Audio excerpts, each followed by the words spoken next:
So the Nintendo Switch 2 is releasing and all the pre-orders have been sold out for quite some time now. However, this new console, if you go ahead and purchase the physical copy of the game, you know, like the one with the box and stuff, you're not gonna get a game card like the Switch 1. No. Instead, you're getting a game key card for the Switch 2. So what's the difference? Well, with the Switch 1, if you buy a physical copy of the game, you get a little box with the Switch logo on it, and you get a game card inside of it that you put into your Switch, and you can play the game that you paid for whenever you want. However, the Switch 2 is a little different, as the game key cards don't actually have the full game, and it's basically a way to download the game from the internet, and once you do, then you can play the game like normal by putting the card in your Switch 2. So it's basically a mix of both physical and digital games. However, games on the Switch 2 are going to be over $80 for digital and $90 for a physical.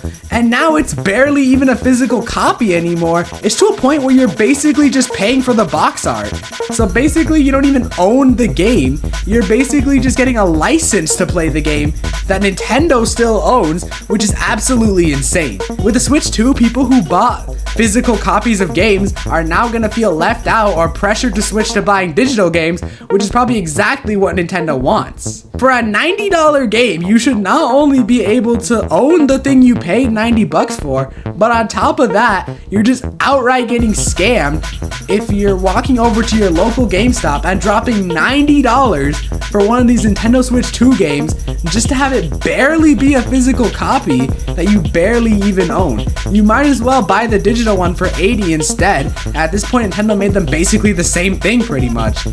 I don't normally make these types of videos, so if you want more Nintendo Switch 2 content, then smash the like button and hit subscribe. And let me know what your thoughts are on these game key cards in the comment section down below.